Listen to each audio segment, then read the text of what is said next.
Hello everybody. Today we will be evaluating a derivative from a table or graph. Now before we begin, I just want to make sure that everyone has printed out the lesson. You should have 3 pages. The first page has a table and some graphs, and then there's 2 more pages with practice problems on them. I also want to point out to you that when we began our study of calculus, I talked about the importance of knowing what your function gives you. So we're going to just really quickly kind of review. When we're dealing with f of x, that is actually giving us the function value or the graph of a function. When we see the notation f prime of x, we're talking about the derivative. And what we want is the slope of the tangent line at some point on f of x. So when we plug x into each of these functions, our answers mean different things. Today we're going to look at different ways we can evaluate. We're going to be using our derivative rules. And basically my goal for you is to understand how to express things in function notation and how to get your values from tables and graphs. So we're just going to sort of start jumping right in with some problems. I will point out that sometimes there may not be enough room in the little boxes. So if you want to get yourself a piece of paper and work through these problems on a piece of paper, that would be great. To work through this sheet that I printed out here, or these 2 sheets, basically we work the first problem, circle our answer, then we're going to find the answer wherever it is and do that problem. And we're going to go round and round until eventually the last question you work on, you should get back to the original answer. Okay, so I'm going to work through a bunch of these with you, and then I may just say, you know what? Finish the rest up on your own, and I will post an answer key. Okay, so let's just start. All I see right now when I look at this is a big mess. I'm very confused. It says let k of x equal f of x plus g of x. Find k prime of 1. Okay. Now I want to remind you all. Okay. We're working off these, what I gave you in the beginning. So I can find f and f prime. I can find g and g prime over here. If I'm using the functions j of x and h of x, I'm going to go down here to the graph. So right now, I'm being asked to analyze something involving f of x plus g of x. So basically, if I want to find k prime of 1, I need to find k prime of x first. And this is just f of x plus g of x. They're each their own separate term. So the rule for k prime of x would just be k prime of x, f prime of x plus g prime of x. Now I'm going to take and I'm going to plug 1 in for x.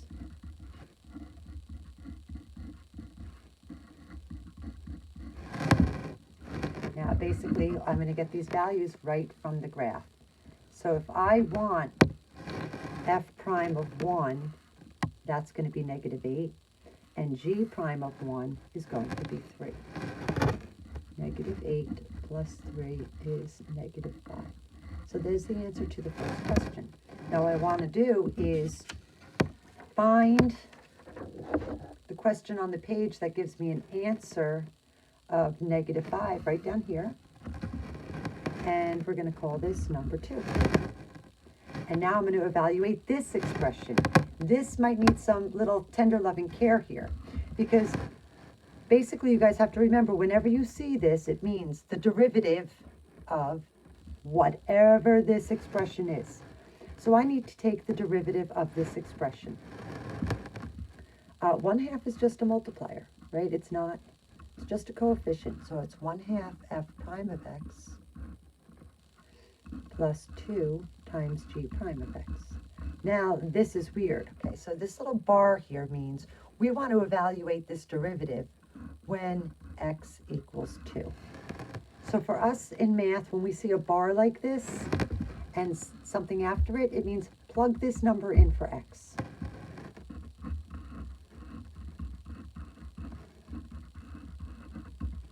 So I plug that number in. Now I need to find these values. So you're going to go back to your table. Okay. So I want f prime of 2. f prime of 2 is negative 12.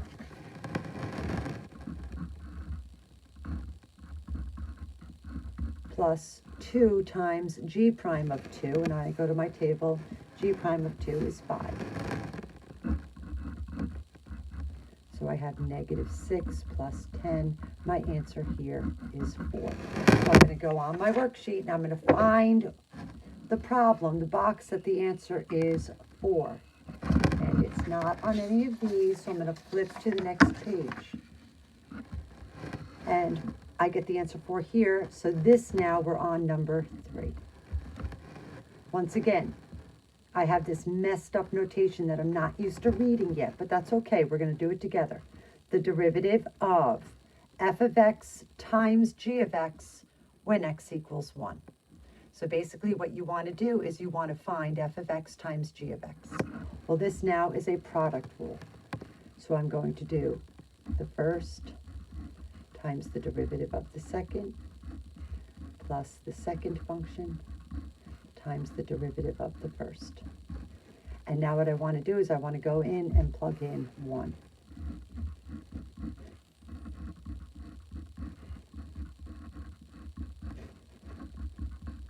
And now I trust you guys are able to work off your table. Okay, so I'm going to give you a few seconds, and I may just find them on my table and plug them in.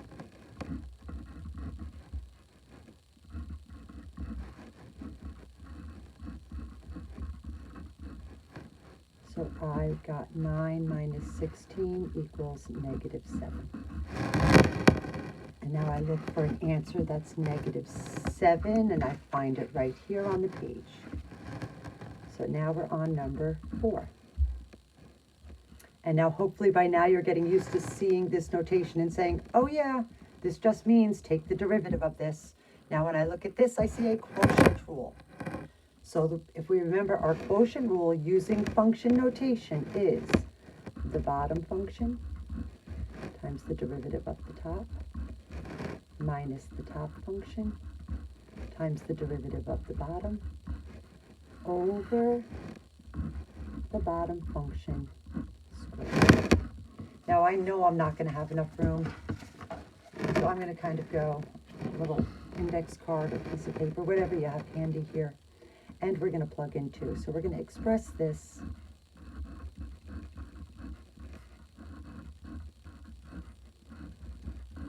with our values plugged in. We're substituting 2 in for x. Now, we're still working with f and g, so we have our nice little table in front of us. So if I want to get my values for this, f of 2, negative 6. G prime of 2, 5. G of 2, negative 1/2. Oh, I really feel like I'm going to make a mistake. I wish I had some of you right now to help me, to stop me. F of 2 is negative 6 squared. Okay, so we have negative 30 minus, this is going to be negative, minus 6 over 36. So I have negative 36 over 36, which is negative 1. So that would be, basically, if you had to go onto a piece of paper, that would be the answer to this one. Okay, and I recommend you trying to do this on a separate piece of paper. It just will make your life a lot easier. So now we're going to find what I need negative 1 for my answer here. It might be on the other page. I know, I was a little upset about bouncing back and forth between pages, but when I found this worksheet, it basically had everything I wanted to show you on it, and it was, I really feel like you're going to benefit from it in the long run. All right, so we want d dx. What number am I on? This is going to be number 5. So I want d dx, I want the derivative of 2x times g of x. Okay, so now here, this is one factor and this is the other factor.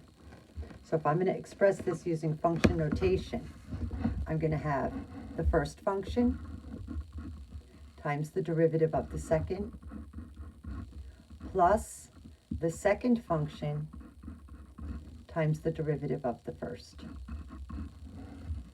And remember, we want to plug 5 in.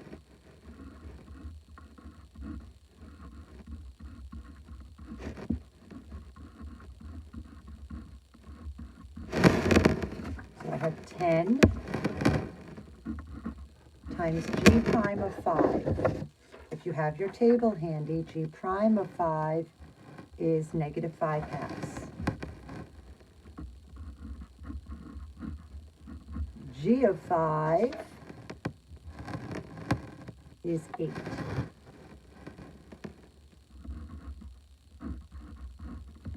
So I get negative 25 plus 16, which is negative 9.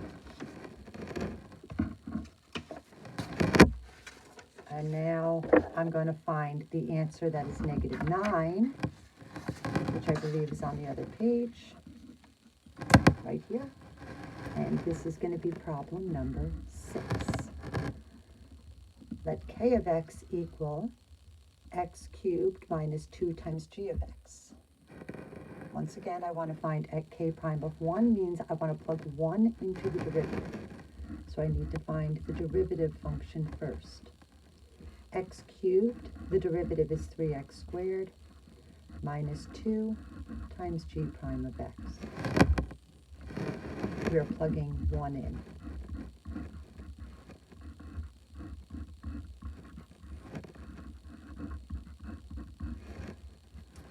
Three times 1 squared is 3. G prime of 1, if you go through your table, g prime of 1 is 3, and 3 minus 6 is negative 2. Okay. So, I mean, I hope you guys are seeing how careful you have to be and how you have to understand what you're plugging in for. Moving forward, we're on number 6. We need to find negative 3, and that would be problem 7. Now notice I need j prime of 5. So here we run into a little bit of a problem. Here's my function j of x. This is my function h of x. Both of them are straight lines. Okay. If I wanted to plug 5 into j,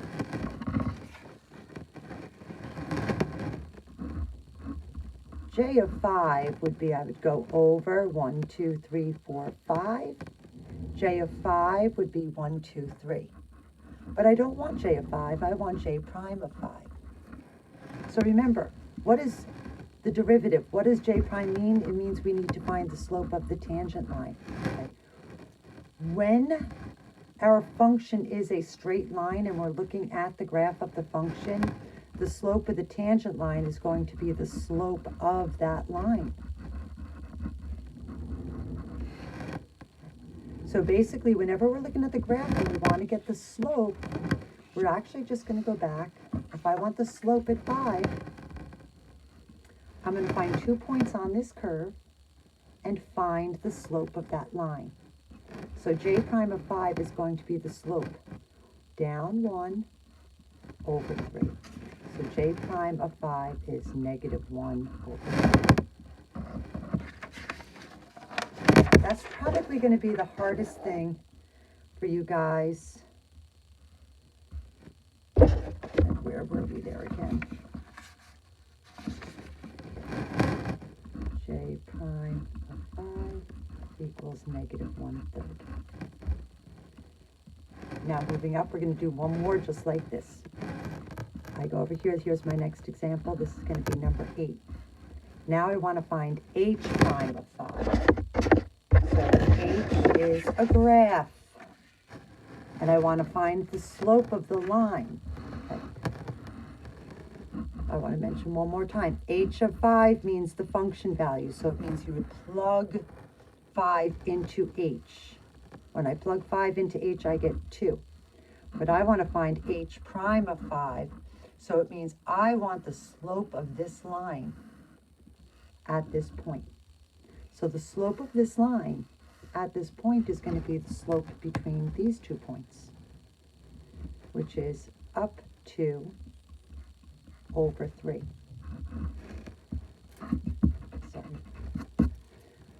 So our slope is up 2 over 3, and that's going to be h prime of 5, the value.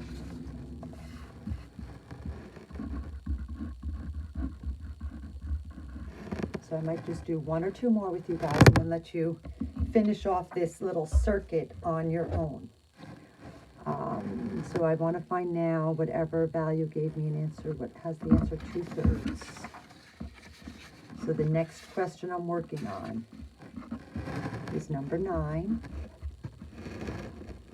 And I'm going to evaluate k prime of 1 for this function. So k of x is, I look here, I have a quotient. So the first thing I have to do is find the derivative. So that will be the bottom times the derivative of the top function.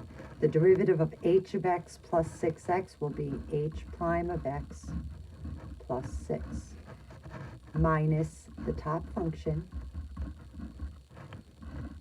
times the derivative of the bottom, which is just 0, over the bottom squared. It's just a number, so it's easy enough to just do that. This term is going to drop out. So our problem is got a lot easier.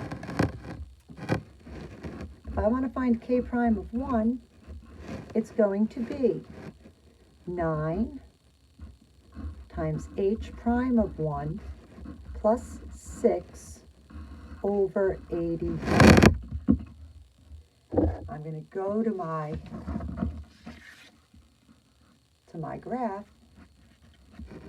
9 h prime of 1. So I'm going to, there's my h graph. Remember, if I want h prime, I want to go to this point and I want to find the slope of this line segment. So I can just go to some other point and say, okay, so it's down 1, 2, 3 over 1. H prime of 1 is negative 3.